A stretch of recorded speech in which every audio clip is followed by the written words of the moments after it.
Hey team, Coach Bonnie here. This is a short little video on the prep work required for a good supported headstand. So headstand being where you are like this and you're supporting yourself. And the rule of thumb in the educated yoga world is that you can control 80% of your weight. Well, you can control all of it really, but when you're in a headstand, only 20% of your weight is really here. Your body is lifting up in the opposite direction than standing up. And so you're in control of that 80%. I want to give you the tips on the homework to do before you kind of start this. The reason why I'm so adamant about being able to do the homework is most of us are not spring chickens, and aware of it or not, probably the majority of us have cervical issues. They're not all perfect. The cervical vertebrae are square. They have holes in the middle of them. They give you the largest range of motion, but they're also the most delicate. And let's just say it, that if you mess it up, the price is really high.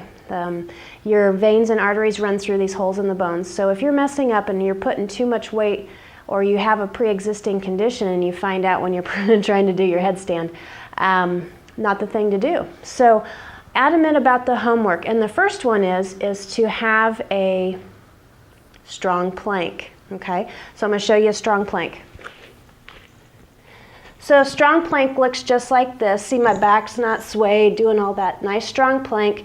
I'm pushing through on my forearms. And I can stay here for a minute, 2 minutes, 5 minutes. And when I get tired, I decide I'm gonna use my entire body to hold me up, not just my abs. I'm gonna relax in certain spots, but I'm gonna learn how to stay in this plank for quite a long time. And for me personally, I don't think plank is like this, okay? Nice strong plank. So, the first part of the supported headstand is to practice your planks and side plank. So that'll kind of give you a little bit of core work.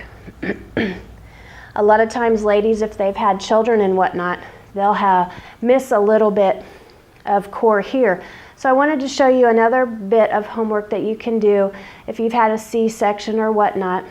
A lot of times our hip flexors compensate for these transverse abs not working very well. And I have found that this activity is really good to help you to learn how to fire them better.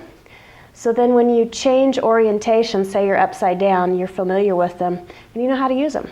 So with your legs like this, your hip flexors can't work, and you'll want to do this, so the hip flexors work here.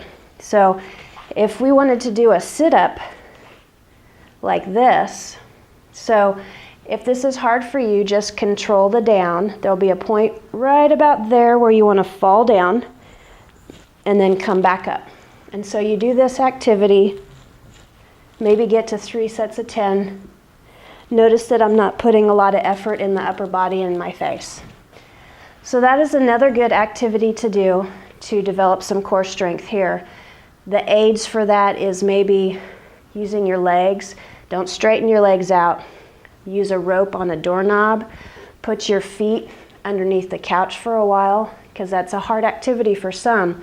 But if you learn how to fire those transverse abs better, once you go to an upside down pose, it'll pay off. Okay, the next homework for a supported headstand is dolphin pose. Dolphin pose is kind of like downward facing dog, except you're on your forearms, so I'll show that to you now.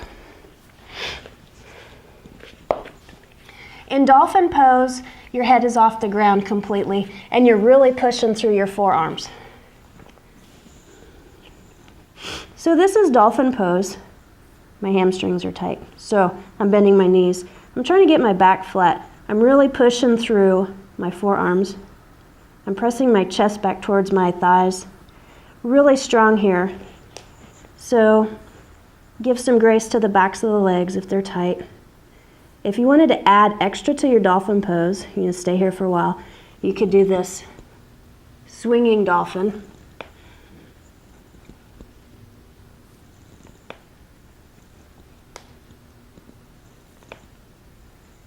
To get really strong in the shoulder girdle. So that's kind of the homework for a supported headstand to learn about the muscles, learn how to fire them, get comfortable with being down like that.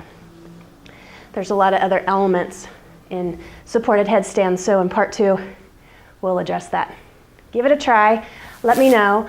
More yoga tips at PSR Fit and BonnieKissinger.com. Have a great day.